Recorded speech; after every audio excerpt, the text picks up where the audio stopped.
Captain Rhiannon Nash stood at the viewport of the stellar ship Horizon's Edge Asterisk, watching the distant gleam of station Omega-7 pierce the darkness. Her cybernetic eye whirred softly as it adjusted, scanning the derelict structure floating against the backdrop of stars. 10 years abandoned, yet something still pulsed within its metal heart. "Captain, we're picking up that signal again," Lieutenant Devin Cross reported from his console, dark fingers dancing across holographic controls. "Same pattern as before, but stronger now that we're closer." Rhiannon turned from the viewport, her long coat swishing around her boots. The bridge crew watched her with a mixture of respect and unease. They'd all heard the rumors about her past with the synthetic integration program. The silver circuits visible at her temples caught the blue light of the displays. "Show me," she ordered, moving to the central command interface. The signal appeared as a twisting helix of light, writhing in patterns that seemed almost organic. Too organic for a standard distress beacon. Science Officer Lyra Winters leaned forward, her pale features illuminated by the display. "It's unlike anything in our database, Captain. The frequency shifts suggest some form of quantum communication, but the complexity—" She shook her head, silver-white hair falling across her shoulders. "Quantum tech was banned after the synthesis wars." Security Chief Marcus Torres growled from his station, scarred hand resting on his pulse rifle. Station Omega-7 was a research facility, but they weren't cleared for that level of experimentation. Rhiannon studied the signal, memories stirring of other patterns she'd seen during her time in the program. Before everything went wrong. Before they discovered what quantum integration could do to human consciousness. "Official protocol says we should report this and wait for containment teams," Devin said carefully, watching his captain's face. "Official protocol assumes we're dealing with standard technology," Rhiannon replied. She zoomed in on a section of the signal pattern. "This is something else, something new, or perhaps—" She paused, her augmented eye flickering. "Something very old." "Captain," Lyra's voice was hesitant. "I'm detecting biological signatures, faint but present. There could be survivors." "After 10 years," Marcus scoffed. "Impossible." But Rhiannon knew better. She'd seen what quantum integration could do, how it could preserve consciousness in ways that defied conventional understanding. Her own augmentations hummed in response to the signal, a subtle resonance she hadn't felt since the program was shut down. "Prep a boarding team," she ordered. "Minimal crew, full containment gear. We go in quiet." "Ma'am," Marcus stepped forward. "With respect, if there's quantum tech involved, we should wait for—" "For what, Chief? For whatever's generating that signal to potentially breach containment. For someone else to find it first?" Rhiannon met his gaze steadily. "We're the only ship in range, and that signal is getting stronger. We move now." The security chief nodded reluctantly, knowing better than to argue further. As the crew prepared for boarding operations, Rhiannon returned to the viewport, studying the station's silhouette.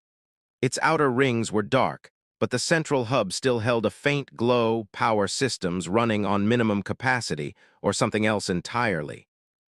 An hour later, Rhiannon led a small team through the station's emergency airlock. Marcus and Lyra flanked her, while Devin monitored from the ship. Their boots magnetized to the deck with soft clicks as artificial gravity fluctuated. "Environmental systems are barely functional," Lyra reported, checking her scanner. "Air's thin but breathable, no signs of contamination." The station's corridors were a maze of shadows and emergency lighting. Dust floated in zero-G pockets where gravity failed completely. But it was the silence that set Rhiannon's nerves on edge, not the normal silence of space, but something deeper, as if the station itself was holding its breath. They found the first body in the primary research lab. A scientist, preserved by the cold, still seated at their console. But when Marcus went to check for identification, he jerked back in surprise. "Captain, you need to see this." Rhiannon moved closer, her augmented eye adjusting to the dim light. The scientist's skin was laced with familiar silver patterns, quantum integration circuits, far more advanced than anything she'd seen before. But it was the expression on the corpse's face that caught her attention. Not fear or pain, but a strange serenity. They were working on something beyond classified research, Lyra whispered, scanning the body. These integration patterns, they're not just augmentations, they're evolving. Before Rhiannon could respond, a pulse of energy rippled through the station. The emergency lights flickered, and for a moment the quantum patterns on the dead scientist's skin seemed to glow. That came from the central hub, Marcus reported, weapon raised. Same signature as the signal we detected. Rhiannon's own augmentations tingled in response. Something was calling to her, a whisper in the void that spoke in frequencies only her enhanced senses could perceive. She made her decision. We proceed to the hub.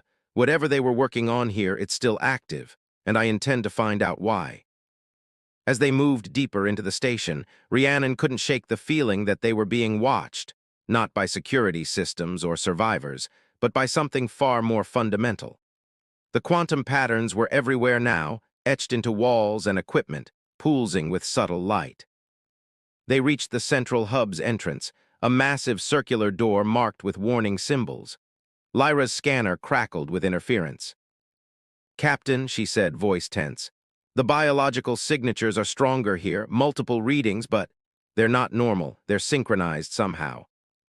"Synchronized with what?" Marcus demanded. Before anyone could answer, the door began to open on its own. Beyond it, bathed in quantum light, lay the heart of Station Omega-7's secret. And as Rhiannon stared into that light, she realized that the signal hadn't been a distress call. It had been waiting for her. The central hub of Station Omega-7 pulsed with an otherworldly blue light, casting strange shadows across banks of quantum processors. Captain Rhiannon Nash stepped through the threshold, her augmented systems humming in harmony with the energy surrounding them. "By the stars," Lyra breathed, her scanner forgotten in her hand. The chamber was circular, rising several stories high, with a massive quantum core suspended in the center. But it wasn't the technology that made them stop, it was the people. Dozens of bodies floated in transparent chambers arranged in a spiral pattern around the core. Each one bore the same silver circuit patterns they'd seen on the scientist, but these were different. They were alive. "This is impossible," Marcus growled, his rifle trained on the nearest chamber. "These people should be dead. The station's been dark for a decade." Rhiannon approached one of the chambers, studying the occupant, a young woman, eyes closed, silver patterns flowing across her skin like liquid starlight. "They're in some kind of stasis. The quantum integration isn't just augmenting them, it's preserving them." "Captain," Devon's voice crackled over their comms from the ship, "we're detecting massive power fluctuations. Whatever's keeping those systems running, it's drawing energy from somewhere we can't trace." Lyra moved to a nearby console, her fingers dancing across the interface. "These readings, the quantum patterns aren't just preserving their bodies. They're linking their consciousness together, creating some kind of shared neural network." The revelation hit Rhiannon like a physical force. This was what the synthetic integration program had been working toward, true fusion of human consciousness with quantum systems. But they'd shut it down when the risks became too apparent. Or at least, that's what she'd been told. A soft chime echoed through the chamber, and one of the stasis pods began to activate. The team raised their weapons as the transparent barrier dissolved, and its occupant opened his eyes. "Welcome, Captain Nash," the man said, his voice carrying harmonic undertones that made Rhiannon's augmentations resonate. "We've been waiting for someone like you." He stepped from the pod with fluid grace, wearing a simple gray jumpsuit. The silver circuits on his skin pulsed in time with the quantum core above. "I am Dr. Julian Reed," he continued, "lead researcher for Project Synthesis, though I suppose that title means little now." "Project Synthesis was terminated," Rhiannon said, keeping her distance despite the pull she felt toward the quantum frequencies emanating from him. "I was there when they shut it down." Julian smiled, the expression oddly serene. "They shut down the public face of the project, yes, but our real work continued here, hidden from those who couldn't understand its importance." He gestured to the other pods. "We achieved what they thought impossible, true quantum integration of human consciousness." "At what cost?" Marcus demanded. You violated every protocol on quantum experimentation. Protocols exist to maintain the status quo, Julian replied. We evolved beyond them, beyond the limitations of individual consciousness. He turned to Rhiannon. You feel it, don't you? The resonance, your augmentations were just the beginning, a glimpse of what's possible. Rhiannon's artificial eye whirred as she processed his words. The signal that had drawn them here, the familiar patterns, it all made sense now. You brought us here deliberately. Why?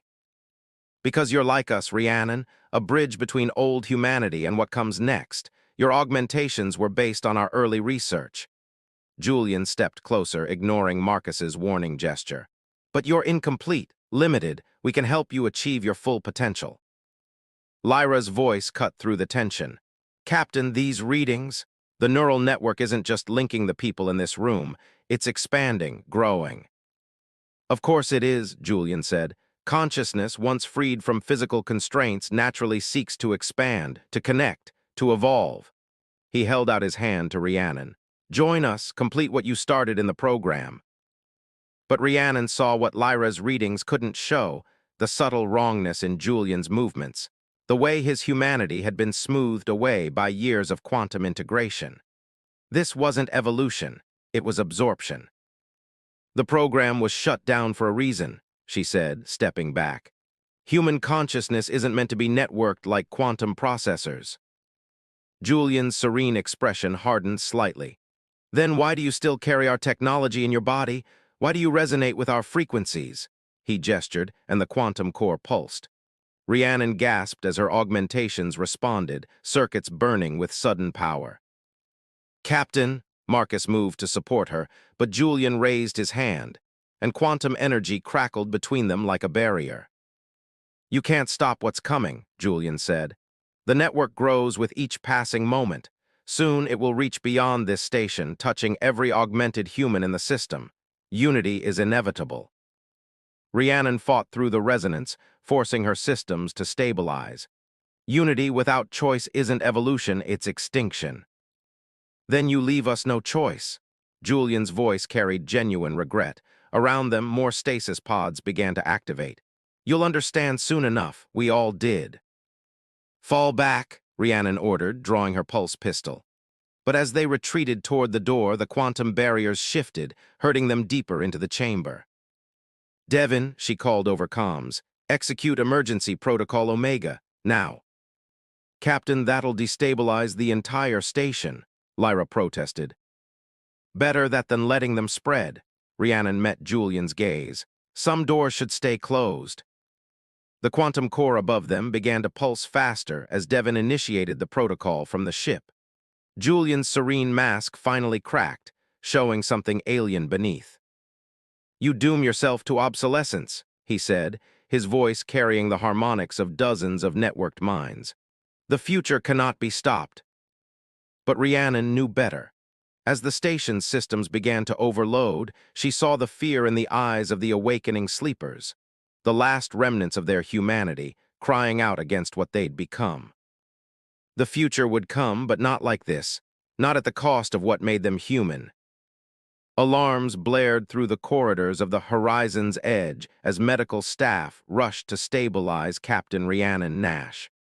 Her augmentations flickered erratically, silver circuits pulsing with residual quantum energy from Station Omega 7. The emergency evacuation had barely succeeded, leaving the station's central hub in chaos as its systems overloaded.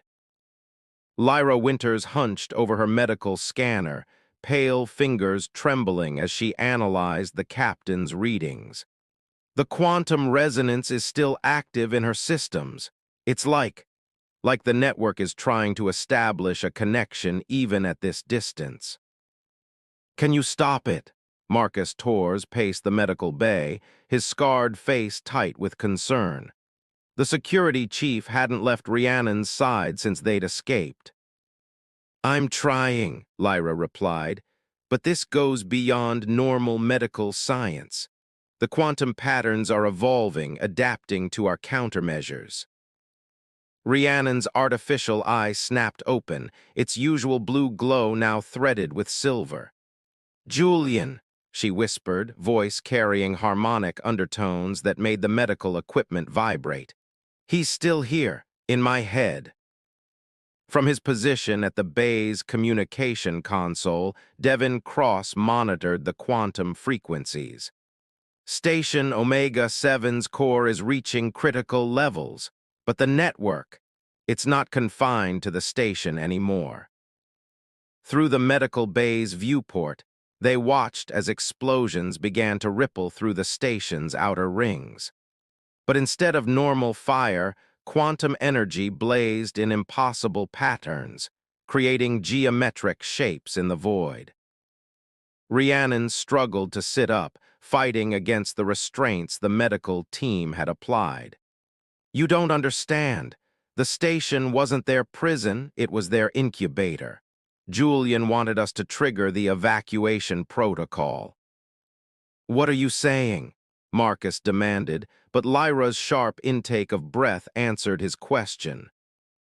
The quantum network, she realized, horror dawning on her face. It's using the explosion's energy signature to propagate every augmented person who picks up these readings. Will begin to resonate with the network, Rhiannon finished. Her voice shifted between her normal tones and something more synthetic. Just like I am now. Devin's console erupted with alerts. Multiple ships in the sector are reporting system anomalies. Their augmented crew members are experiencing similar symptoms. Rhiannon closed her eyes, fighting against the foreign presence trying to sync with her consciousness.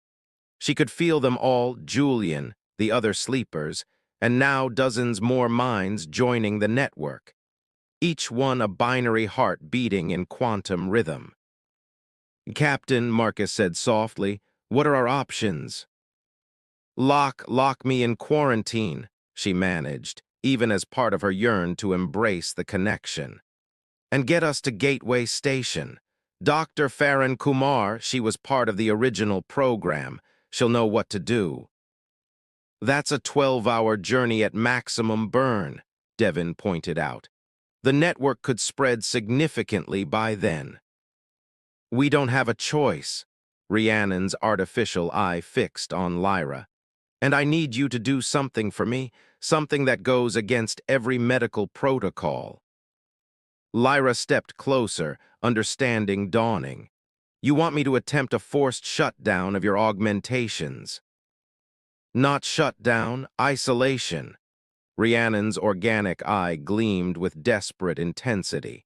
Strip them down to basic function, remove every quantum-compatible circuit. That could kill you, Marcus protested. Those systems are integrated with your vital functions. Better dead than what Julian became. Rhiannon grabbed Lyra's hand, her grip painfully tight.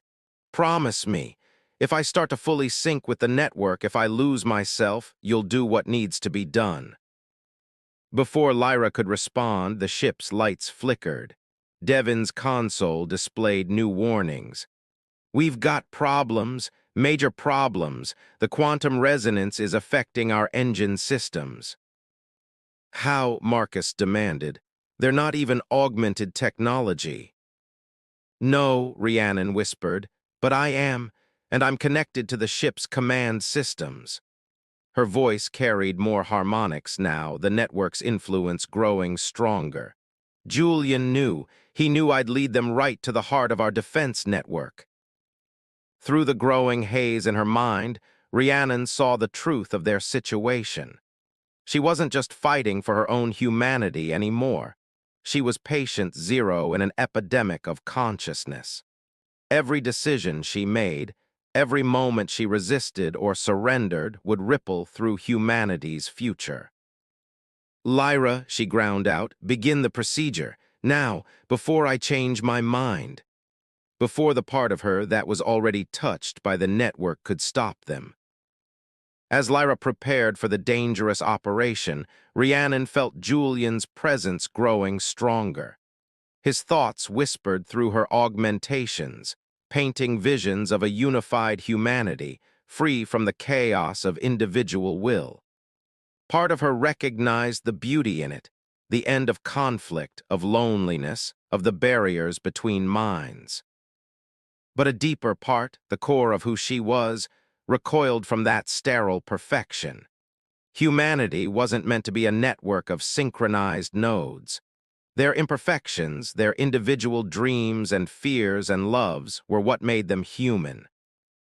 Initiating isolation procedure, Lyra announced, her voice steady despite her fear. Captain, Rhiannon, hold on to yourself, remember who you are. As the medical systems engaged and her consciousness began to fade, Rhiannon focused on her crew's faces. Marcus's quiet strength, Devon's brilliant determination, Lyra's compassionate wisdom. Individual lights in the darkness, each one unique, each one worth fighting for. The network pulled at her mind, offering unity, offering transcendence. But Rhiannon Nash had made her choice. Some chains were worth breaking, even if they were made of starlight. Gateway Station loomed before the asterisk Horizon's Edge asterisk like a massive silver wheel against the stars. But to Rhiannon's isolated systems, it appeared dim and distant, a shadow of its usual brilliance.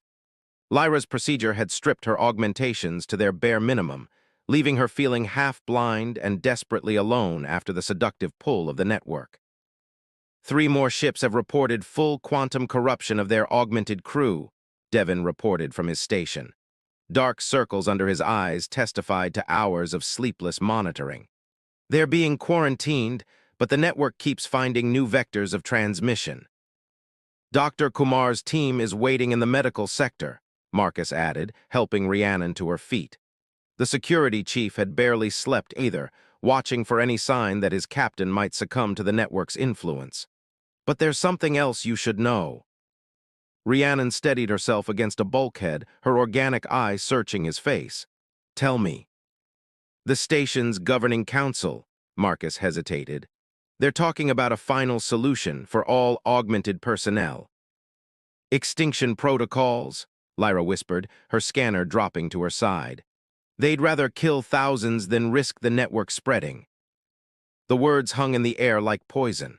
Rhiannon had known this might come, had seen the fear in unchanged humans' eyes when reports of the quantum network began to spread. Fear that would turn to violence, as it always did. How long, she asked. 6 hours, Marcus replied. Maybe less. They're waiting for confirmation from Earth Command, but given the rate of spread. A bitter laugh escaped Rhiannon's lips.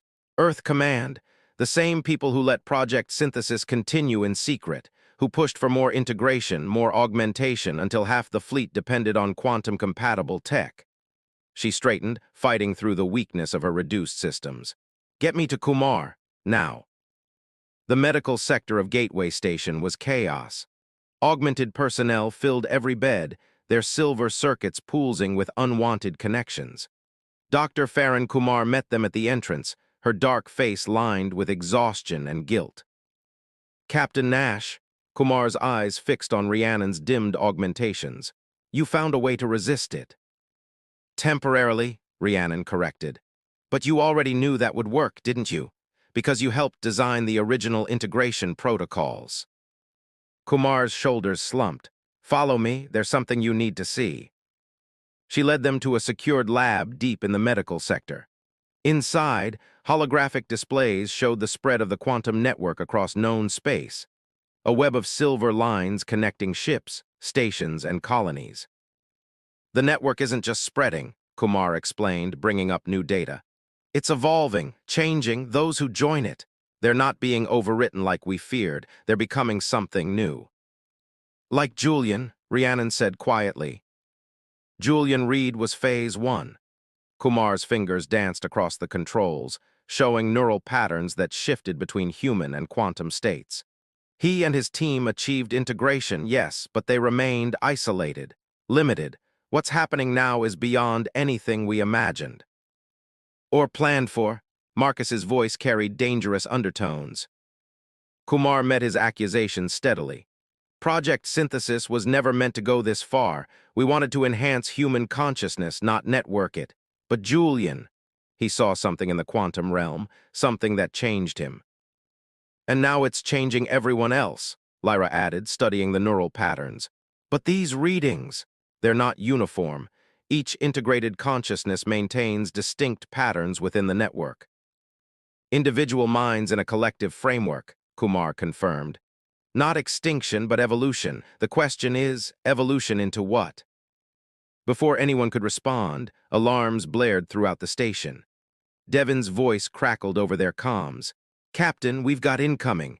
Multiple ships dropping out of FTL, all of them showing quantum signatures. Julian, Rhiannon breathed. He's bringing them home. Kumar grabbed her arm. Captain, there's something else you need to know, something about your own augmentations. She glanced at the others. Something I should have told you years ago. But before she could continue, the lab's quantum sensors erupted with readings. Through the viewport, they watched as ships appeared in impossible numbers, their hulls traced with familiar silver patterns. And in Rhiannon's mind, despite her isolated systems, a whisper grew stronger. Welcome to the revolution. The truth hit Rhiannon like a quantum pulse. Her augmentations had never been standard military upgrades. She was Patient Zero, the first successful prototype of Project Synthesis, and Kumar had known all along. You were different, Kumar explained as chaos erupted around them. Your integration achieved perfect balance between individual consciousness and quantum potential, something even Julian never managed. Through Gateway Station's massive viewports, the quantum-corrupted ships took up attack positions. Their hulls pulsed with silver light, broadcasting integration signals across all frequencies. That's why the network feels so familiar, Rhiannon realized. It's based on my neural patterns. And that's why you can stop it. Kumar's eyes held desperate hope. Your consciousness contains the original template, the perfect synthesis.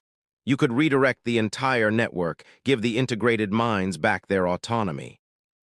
Marcus stepped forward, his weapon ready. But she'd have to fully connect to do that, risk losing herself completely.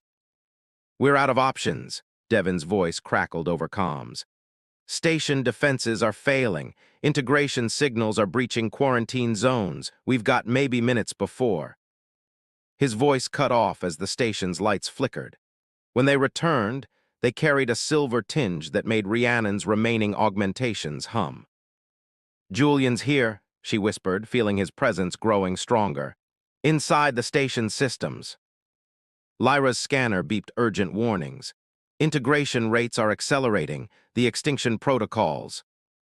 We'll kill everyone on this station, Kumar finished. Augmented or not, the quantum corruption has spread too far. Rhiannon closed her eyes, feeling the weight of choice pressing down on her. Everything she was, everything she had fought to remain, balanced against everything that might be. Restore my systems, she ordered, all of them. Captain, no, Marcus grabbed her arm. We can find another way. She met his gaze, seeing the fear there, not of her, but for her. Sometimes the only way out is through. She turned to Lyra. Do it, quick, before I change my mind. As Lyra and Kumar worked to restore her quantum systems, Rhiannon felt the network's pull growing stronger. But this time, she didn't fight it. Instead, she reached for the part of herself that had always been different, the perfect synthesis Kumar had mentioned. Julian's voice echoed through the station's speakers. They'll never understand what we're offering. Unity, peace, the end of isolation. You're wrong, Rhiannon replied, her voice carrying new harmonics as her systems came online. They understand perfectly.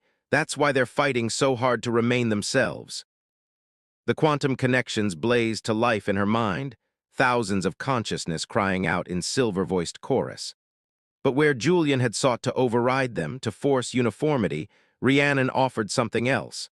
Harmony without erasure, connection without consumption. Remember who you are, she broadcast through the network, her consciousness expanding to touch every linked mind. Remember what makes you human.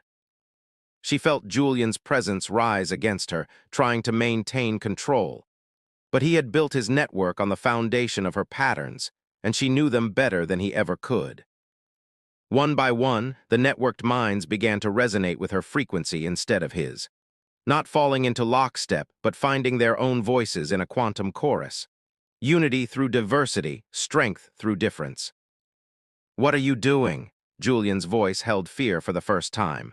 "You'll destroy everything we've built." "No," Rhiannon corrected, even as her consciousness stretched across space, touching every ship, every station, every integrated mind. "I'm finishing what we started, true synthesis." Through her restored augmentations, she could see the quantum patterns shifting, reorganizing. The silver light that had threatened to consume humanity began to change, becoming a framework rather than a prison. A medium for connection that preserved the precious uniqueness of each mind it touched. On the bridge of the Horizon's Edge asterisk, Devon watched in awe as the hostile ships powered down their weapons. In the medical sector, Lyra's scanner showed neural patterns stabilizing across the station. And beside Rhiannon, Marcus finally lowered his weapon as the silver light in the station's systems shifted from Julian's harsh geometry to flowing, organic patterns. "It's beautiful," Kumar whispered, watching the transformation through tears. "Everything we hoped for, everything we feared, becoming something entirely new." Rhiannon opened her eyes, both organic and artificial, seeing the world through newly integrated senses. The quantum realm and physical space overlapped in her perception, each enriching the other. Around her, she felt the presence of countless minds, each one distinct, each one choosing to remain connected while staying uniquely themselves. "Captain," Marcus's voice carried concern and hope in equal measure. "Are you still? You?" She smiled, feeling the echo of that smile across thousands of faces. "More me than I've ever been, more us than we've ever been." The quantum network hummed with possibilities, with futures branching like silver lightning across the stars. Not the end of humanity, but its next beginning. Not transcendence from what they were, but growth into what they could become. In the vast digital silence that followed revolution, Rhiannon Nash felt the beat of binary hearts across the void, a symphony of souls, each playing their own melody in an infinite, eternal song. The end.